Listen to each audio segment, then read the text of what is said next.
So do you ever wonder why when you go past the Resorts World in Las Vegas, there's all these different hotel chains on the top of the building? You might have wondered that. You have Hilton, Conrad, Crockford's. What does all that even mean and why is it on the top? I'm going to tell you right now, what they're doing is a brilliant marketing tactic that could backfire spectacularly on them for a couple of reasons. So we're going to explore why the Resorts World is so different than other properties here in town and why it might be the most brilliant thing they could have done and it might be a disaster for them after all. And we're also going to explain why in the world am I wearing a Domino's pizza hat?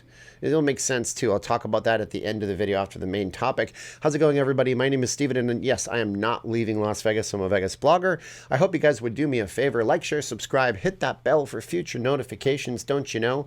We do live streams, guaranteed, Friday and Saturday nights from either the Strip or downtown where we do our weekly updates to see what the traffic looks like. We also do live streams from this studio here. We do short films on the city. We also do news updates and analysis, tips for moving here. Lots of different cool stuff on the channel.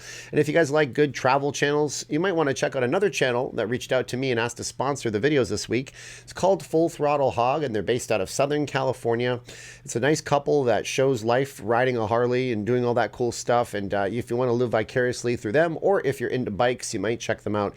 Very good video production quality. Very nice folks. Full Throttle Hog. Thank you to them for supporting the videos. Plus, our other ongoing sponsor is my wife's gig, VegasFaceMask.com. No S at the end. Yeah, these goes around the back of your head. One thing's for certain, when Resorts World opens June 24th, you're going to have to wear one. You might as well wear a snazzy looking one that's very comfortable and doesn't go over your ears, and actually wear it in style. VegasFaceMask.com. These ship out for free anywhere in the United States. We ship internationally for a small fee too. And yeah, you guys can wear some masks and support the channel. Nobody likes the masks, but you might as well wear a really, really good one. All right, so yeah, when you go past Resorts World, it's very strange, right? Like Conrad, Crockford's, Hilton. What's going on here? You don't see this in Las Vegas. You know, you don't see a bunch of different names on the top of the Bellagio or the Venetian or, you know, or the Palazzo. Why? Well, it's really quite genius, actually. I'm going to tell you why. So let's say that you are Resorts World. You're Genting or Genting, and I never say it right, so tell me in the comments below how to say that right. And also tell me in the comments below, before the Resorts World in Vegas, did you ever hear of the Crockford's brand? How about the Conrad? I mean, everybody's heard of Hilton, but what's your favorite hotel brand, and have you ever heard of those two different companies? So when you see those, you might be thinking, what's going on? Well, it's actually a brilliant marketing tactic. Quite frankly, what they're doing is they're basically buying a list of VIP type of high rollers. So these people have always been coming to Las Vegas, but there's different brands that we've not heard of. There's Conrad, there's Crockford's. These are two luxury type of hotel chains. Now, there is possibly a disaster in all this, which we'll talk about in just a few minutes. But let's say those customers, those clients, those high rollers have been coming to Las Vegas. You ask yourself, where have they been staying? Because they didn't have any representation here. Well, it's simple. They've been staying at places like the Venetian, the Palazzo, the Wynn, the Encore. They've been staying at the Bellagio. Did I ever say Bellagio? They might have been staying over at the Aria. They're staying at nice properties that suit what they want. And they're the ones that are spending $600 a room night when it was regular prime time Las Vegas. And now what they've done over with the Resorts World is they basically bought access to a large list of high rollers who have been staying in Vegas the whole time, just not at the Resorts World property, which of course didn't exist. And in so far, by doing this, what they're hoping is they can send out emails, work their list, and say, hey, Mr. or Mrs. High Roller, you've been coming and staying at the Palazzo. Why don't you come over and stay at the Resorts World? Because, you know, we know you're with Crockford's, we know you're with Conrad. Hey, guess what? We have exactly what you're looking for with your same brand over here at this different property. Come on in.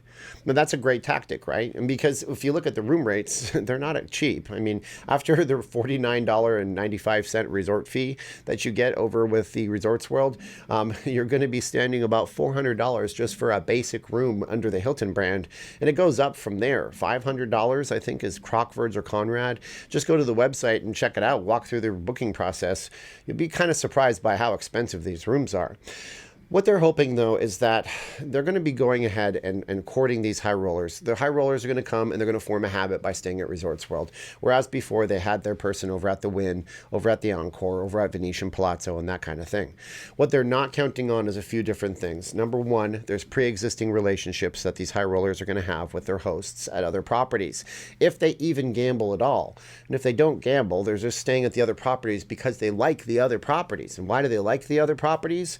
Location. location, location, location. First rule out of real estate. And that means that these people that are coming to Vegas, that are the type that are going to shop at the Louis Vuitton store, or the kind that are going to go spend $400 on a dinner, are all taken care of on site at another property. Okay, perfect. That's one reason they're staying at the other property. So are they going to stay over at the Resorts World when it doesn't have those three first points? You know, location, location, location. Look, Resorts World is not in the same position that the Virgin Resorts is in, not by a long shot. It is on the main strip. It is about 15 minutes if you wanted to go from there to, say, the Venetian Palazzo if you were walking it. And I'm sure they're going to have high-end transportation to bring people everywhere. That's what they do for high rollers. They give them a limousine or a nice car service.